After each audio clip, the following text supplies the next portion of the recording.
My name is Heaven Blakely, and I suffer from narcissistic abuse from my dear husband.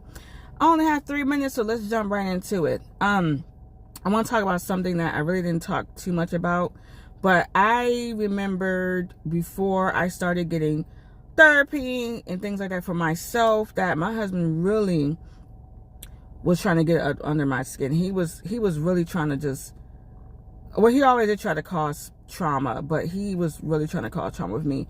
What he did was he would purposely, when we got out in public with me, flirt with other women. Eye contact. He would walk 1,000 steps ahead to make it seem like he was by himself, and he did it on purpose. He wanted me to see it too.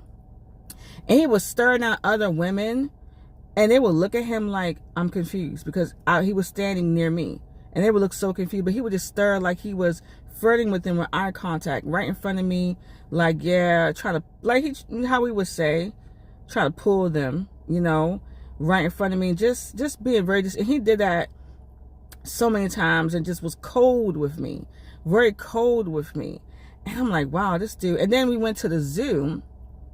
Again, I was trying to do a family outing. You know, I love going out. And he would give these eye contacts like he was single, and was being so flirtatious, trying to act like he wanted to pull somebody. And it was one female, she was just staring at me like she probably was desperate, probably would have went for it if I wasn't there. But honestly, she should have.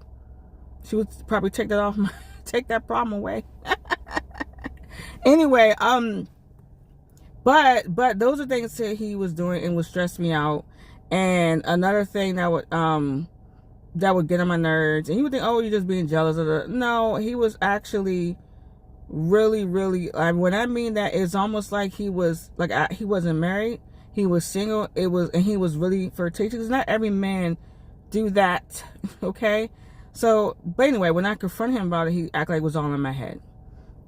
Okay, when he would go to events with the kids and football, sports, because they were in sports, he would just go up and start to hug on women. I'm like, good grief, if I hug on the men here or the coaches or anybody else, it would be a problem.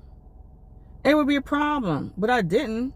I wasn't like that. I would just say, hey, how you doing? But I never just run up and start hugging on a bunch of guys that wasn't in my immediate circle, like my father, my brothers, my sons, a really close friend or something like that, you know.